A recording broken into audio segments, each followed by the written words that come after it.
What's up, guys? Welcome to ExZacklyGaming. My name is Zach, and today we are back with more 60 Parsecs. That's right. Now, in the last episode, we sent Dee Dee out on several missions. April has been gone, but we got her some pizza, so she's fine. And the captain, I believe, is out for a walk around the ship. So we got quite an empty ship right now, but let's jump in and see if we can keep finding out what this world has to offer. I'm glad I finally convinced you to go out for a short walk around the shuttle and stretch a little outside, even if you claim I forced you with my constant whining. It's for your own good, Captain. When you stepped outside, you noticed a small asteroid coming right at you. You tried to run back inside, but it looks like the airlock snapped shut behind you. I need a moment to reopen the doors for you, so you need to figure out a way to deal with the asteroid itself. Will you dodge out of the way gracefully, or grab the nearest flat and heavy rock to act as a makeshift shield? Well, since we have average strength and we're limber, let's try to hop out of the way. See if that'll do it for us. Hopefully it doesn't hurt us, because I don't have a first aid kit. Good. You definitely dodged the asteroid's path, and when the dust settled, confirmed you're in one piece. On further inspection, the asteroid reminded you of a partially chewed bubblegum. This gave you a few ideas about the scale of the universe and its inhabitants that you weren't too keen to entertain. Alright, let's make a first aid kit, since we're out. Dee Dee is calling to tell you that she has stumbled on something interesting, Captain. Ancient alien artwork. The site in question contains house-sized structures that act as giant wind chimes when the weather picks up. These are clearly created by other visitors in this world and not the native species, Captain. Perhaps it's best not to disturb them. Leave the ancient artwork alone? No, go fuck with it. Go mess with it. Dee Dee, go mess with it. Dee Dee's last report indicated that she performed a brief survey of the alien artwork, but from panic in her voice, I conclude that she couldn't find the way back after exploring the site. Shit. It remains to be seen if Dee Dee will return to us, or if her aimless exploring will be her final mistake. I've calculated the odds, and they don't look good. Well, that's not great. Captain, we have unwanted visitors. A horde of robotic penguins have the shuttle completely surrounded. They appear hostile unless they're brandishing those knives for some other reason. They're lawn penguins, Captain. The kind of cheap decoration a wealthy robot would put in his front garden. Their computers have all been hijacked by a murderous virus. How do you deal with them? Show him this cow artifact. I don't know. Day 39. Hopefully that worked. Hey, Dee Dee's back. Did not expect her to be back. You held the artifact over your head and confidently walked out in the crowd of robotic lawn penguins that surrounded the shuttle. The sacred frippery commands you leave these premises, you said. The yard penguins, red-eyed, stared. And stared. Eventually, the tiny robotic decorations all lowered their knives and waddled away backwards, still staring. So many questions. You didn't sleep at all after that. Dee Dee returned from her expedition. Hey, she showed up exhausted, starved, and quite stressed out. Her visit to the museum was rather educational. Did you know the inhabitants of this planet were actually created by a different race that lived here before them? Don't you wonder what happened to them? A few incredibly violent pictures and records shocked Dee Dee so much she started backing away, stumbled, and suffered a painful fall. The museum had an interactive exhibit elements. Dee Dee connected the battery to the old machine and collected some power. Hey, Dee Dee scored some resources from a trash bin behind the museum. Hey, don't judge her. She seemed proud. This trip was definitely educational. It's clear the mystery of life on this planet, organic or otherwise, reaches back further than human history. I found it especially interesting that these automatons build mechanical fauna to keep themselves company.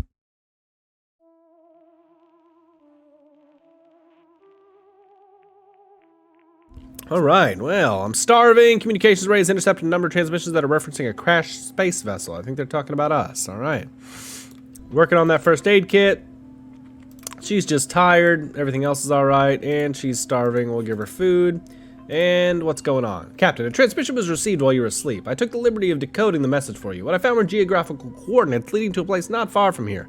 Oh, the message also mentions you should bring a sock puppet with you. It doesn't say why. Will you answer the call? Nah. I don't want to go do the little robot love story. I want to find other things. When you reach the location from the transmission's coordinates, you can see somebody sneaking off in the dark behind a big rock. A little suspicious, although you did not bring the sock puppet the stranger asked for. How forgetful of you. Right, we made the first aid kit. Let's send Dee Dee out to somewhere we haven't been before. Charging hub seems like a good idea. Let's have her bring the battery too. Let's see, that might be interesting. Let's bring that, bring this, and bring the communicator. Yeah, I like her being able to reach out to us. Captain, our wondrous Astro Citizen mini-reactor needs its regular coolant flush. The magnificent machine only occupies 2/3 of shuttle storage and weighs less than a 20-ton truck. Truly a marvel of space-age miniaturization. Keeping it in good condition is crucial, yet difficult. To flush the coolant pipes, you must hum the Star-Spangled Banner while rubbing the coolant pipes for 2 hours straight. Dee Dee is idle. Do you want to ask her to begin the flushing process? Yeah, sure. And then she's gonna leave, so... let's see how that goes.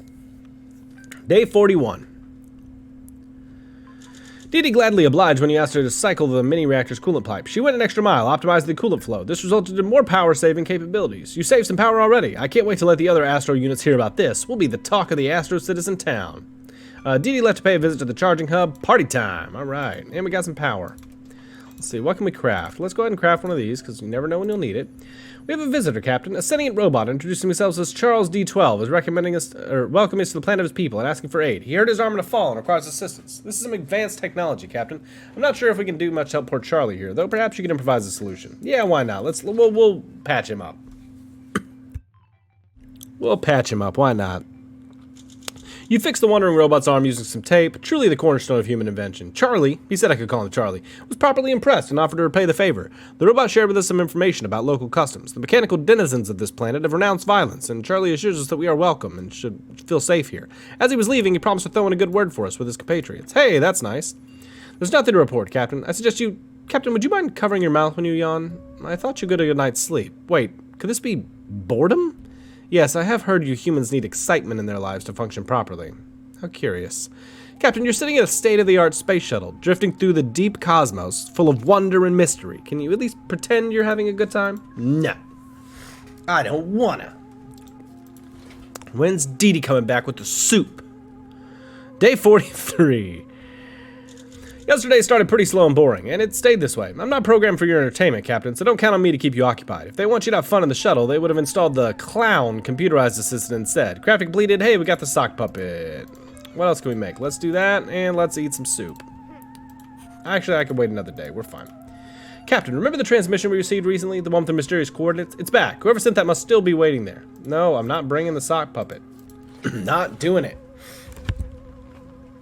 Day 44, alright. Hey, Dee's back. When you reach a location from the transmission's coordinates, you can see somebody sneaking off in the dark behind a big rock. A little suspicious, although you did not bring the sock puppet the stranger asked for. How forgetful of you. Dee has returned from the charging hub. She partied a little too much, I think. I can hear a rumbling stomach from here, though. Dee seems shook up. She says the charging hub is really more of a social hub. Lots of robots over there. At the hub, sparks flew everywhere. There was a lot of electricity in the air. Dee got zapped more than once. The armor took a few hits. Charging up the battery was a piece of cake. Dee just sat out at the bar and plugged it into the nearest free socket. Naturally, collecting some power is not an issue. That's what this place is for. Dee picked up a lighter while outside. Fantastic. Who scattered all these soup cans so far from Earth? Weird. Anyway, Dee came back carrying rations. Dee says this trip was interesting. The population interacts with each other, but they're not so keen on talking to outsiders. When trying to ask about the planet's past or other civilizations, Dee was mostly ignored. Weird. Still very mentally stable. Great. And we didn't have to make the lighter after all, so that worked out. Let's make another food. And...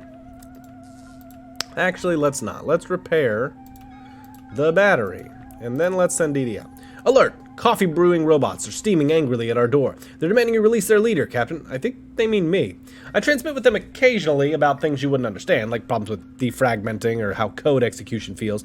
I thought I couldn't meet them because of you. They jumped to conclusions and thought you were holding me captive. Oops. My bad. How about you handle them? Yeah, we're clever. We got it. And they're frickin' coffee robots. I'm not really worried about it, guys. Let's go to the library. Why not? Damn it, Dee's tired, so she can't go. Well, Dee, get your dang rest so you can go to the library tomorrow. Day 45. We're moving along. We're doing nice. Oh, crap. What happened to Dee? The coffee brewing robots try to free me from a tyrant like you. You tried to explain the situation. Excited to try something other than tomato soup, you and Dee offered to taste their coffee, hoping that complimenting their brew would appease them. Coffee, they laughed. Yes, we were built to brew it a long time ago, but this planet has not seen a coffee bean for centuries. We don't trade with other planets anymore. We drink hot maintenance oil like everybody else. You and your crewmate had never felt more betrayed. All right. And we got a thermonuclear battery. Nice, nice. Oh, she's not doing great. So yeah, she's insane. God, what happened to her? Everything all at once. She's taking up all my shit. The shuttle is in danger, Captain. We're on the path of a vicious gale of nasty... Oh, just move it. Just move it. Hey, bud, just move it. Okay, Astro? Let's not act like everything's the end of the world. Okay, even though our world exploded. Okay? Can we do that? Alright, Dee, you go out and do all the things. Stop being crazy. Day 46. Alright. That was a close one, Captain. It's a good thing you had the proper gear to get out there and manually close our air filters. Even with your mask, braving the toxic winds wasn't something you'd like to do ever again. The shuttle will get a bit stuffy before I have the chance to filter in any fresh air, but it beats suffocating to death. Once the winds pass over us, we'll reopen the filters and things will turn back to normal. Alright. Dee Dee went to the local library. We don't have any chemicals for anything, so that's not great. One of the robotic denizens of the planet is eager to test himself against you, Captain. He's letting you make a choice between test of wits or physical prowess to prove his superiority. It's either logic riddles or running around the shuttle to see who makes the most rounds before giving up. Yeah, well, the Captain's brilliant, so let's go that route. Oh shit, she's starving, isn't she? Day 47. Not sure what you expected, going in a contest of logic puzzles with an automaton, Captain. The robot offered you a conundrum that you couldn't wrap your head around. You still haven't figured it out, and it's actually driving you crazy. The robot left, pleased with himself. Alright, now I gotta eat, and I'm weak. What? That's not good. We have to recycle something for chemicals. It's gonna be... fucking... what is it gonna be? That costs 10. Tape can get recycled. Lighter could get recycled. Tape's probably, yeah, less likely to come in handy, hopefully. While doing a routine cleanup of my database, I came upon a blueprint for a device called the flux capacitor. If installed, it might allow us to find our way home. However, it needs to be assembled. Will you try to assemble the flux capacitor? No. Last time I did, I've only ever hurt myself doing the flux capacitor. I think it's just a guaranteed hurt yourself. I know of only one other person to successfully assemble the flux capacitor, a crazy scientist currently living in a small mountain town in California. Not sure which year. You appear to still be weak. Dee Dee is out on an expedition. Alright, so let's start making that first aid kit. Not doing great. Not doing great. No, I'm not bringing the sock puppet to that frickin' robot. Hopefully Dee Dee comes back and brings the first aid kit before ours gets built, because we're not doing great. When you reach the location for your transmission's coordinates, yeah, okay, so... Captain, an intoxicated robot wearing nothing but a robe and slippers has stumbled upon the shuttle. He says his name is Robotsky and claims he was drugged by a visiting band of nihilist aliens who poured a coolant on his rug. I don't know what to make of any of this. Lazy robots, nihilists, soiled rugs. Maybe you should help this poor guy. He sure isn't going to help himself. What do you give him? I'll give him a lighter. I don't want to give him the mask. Day 50. You offered to light Robotsky's cigarette so he could continue dealing with the nihilist aliens who soiled his rug without worry. You didn't ask what he was smoking. Robotsky thanked you for the light. Man, that rug really tied the pod together. Here, take this. I'm not much of a reader.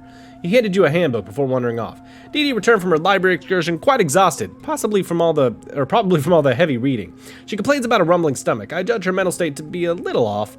Dee Dee says the library is a little boring, but nevertheless impressive. A few automatons take care of the big data collection, while some citizens visit the building to browse. Dee Dee slipped on some data disks lying around and stumbled into a pitch-black room. She fell a few times and banged her head pretty hard while finding her way back to the main corridor. The library's personal maintenance room had a machine on the wall. Dee Dee says it was like a cigarette machine, but when a battery was connected, it spat out power cells instead. Dee Dee did learn something useful during this trip. When she came back, she pointed out a few things around the shuttle that we could repurpose for crafting. This expedition proved to be fruitful. Dee Dee picked up a roll of duct tape outside. Hey, and she picked up a bunch of soup cans. So, this trip had potential to uncover technology the Astrophysicist creators could only dream of. If only the human mind wasn't so limited. Alright. Warning, warning, we have a breach. The ship is about to be contaminated. I'm engaging all the emergency protocols available, but my efforts appear to be useless. The contamination cannot be avoided. You have to protect yourself, Captain, before it's too late. Alright, let's pop that in. Looks like Dee Dee's doing alright. Looks like she's doing alright, no longer sick. April, she's having a rough time. Day 51 coming up. Let's see how that breach went. The extraterrestrial contamination was no match for the Astro Citizen issued environmental mask. Quarantine and protocol will be executed at your earliest convenience, Captain. It is CPU breaking to report that the air filter in the mask is now spent, rendering it unusable. Perhaps you should find or make another one in case a similar crisis occurs in the future. Dee Dee still considers you a friend. Dee Dee's still hungry, and we created the first aid kit. Nice. We're starving. Okay, let's give everybody food. Captain, I'm detecting a humanoid figure approaching. It's a robot, jittering along towards us, evidently blind. It has walked right up to the shuttle and is now clanging into the hull repeatedly. The pitiful thing appears to be malfunctioning. Leave it to its mind-numbed fate or attempt to communicate with it. Yeah, let's try to talk to it. Let's see what we can make. Let's make this. Actually, let's make a mask. Yeah. Raw materials, we got plenty. I don't know if we do or not. I just know we had 10. That was a lie, guys. I'm sorry. As the demented robot nearby kept methodically clanging its head off our hull, you decided to use the communicator to try to come to a mutual non-clanging agreement. The radio signal must have penetrated the robot's choppy mind on some level. It looked around bemusedly and strutted off into the distance, shaking its head. Must have been the morning after the night before. Dee Dee still considers you a friend, and we made a mask. Nice. Right, let's make one of these. Captain, remember? No, I'm not doing the frickin' thing. Dee Dee, you need to go out and do things. Go to the robot town. Now that we got a good word in for us. Yeah, go there. Bring things that they could think are cool. Bring this. bring this, and bring the communicator. And have fun, Dee Dee. That's the most important thing, is to have fun. Day 53, alright. When you reach the location from the transmission's coordinates, you can see somebody sneaking off in the dark. Yeah, I already knew that. That's fine. Interesting news, Captain. It appears that there's a hollow space behind one of the wall panels. A hidden room, maybe? A secret stash? It would be worth checking out. What's your approach to finding out what's behind the panel? Let's use that limberness. Let's hop over it. Come on, I'm spry. I'm the spry captain. Day 54. What do we got? Yesterday, you reached behind a hidden space behind one of the wall panels. The only way to get there was through the ventilation shaft, but thankfully, you were nimble enough to fit in and exit through the other side. Unfortunately, you found nothing. The area was small and completely empty. This didn't seem to faze you much. I suppose you're used to disappointment by now. Alright, and we made a sock puppet. Nice. Alright, let's make soup. Or can we upgrade? What can we upgrade? Ooh, we can upgrade the crafting module again. Yeah, why not? Let's upgrade the crafting module again. We've got a bunch of stuff. We might as well use it. 148 power, damn. A lot of power. A family of robotic nomads set up camp nearby, Captain. Their elder wants to meet you. My scans show they don't have any weapons, not even sharp sticks. How will you approach them? Yeah, just nicely. I don't know why. Flexible. I don't want to attack them if they don't have any weapons. Day 55. You pranced cheerfully into the robot camp, but the robots all looked at you funny, and a few said they thought you were unwell. You left the robot camp wondering if a more peaceful approach would have been better. By morning, the automaton family was gone. I don't know what the fuck I was supposed to do there. Walk in, use strength? That seems worse. Dee Dee is reporting with a gruesome injury. She has discovered by happenstance the ancient corpses of a group of previous alien explorers. She is requesting to search them. Looting corpses is not usual Astrosystem protocol, but we're in dire need. Besides, these folks were dead for hundreds of years. Will you deny Dee Dee's request? No. Let her do it. Let her do it. Day 56. Moving on up.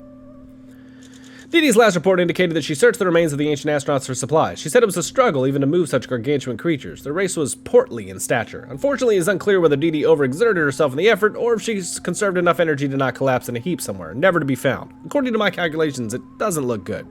And I'm facing starvation, so I'm gonna get some food, and we're gonna deal with these problems in the next episode, guys. The girls' trip is turning out to be a real struggle, but they're tough ladies and they're hanging in there. So I hope you guys did like this one. If you did, be sure to like, subscribe. It really helps out the channel, and of course, I'll see you next time.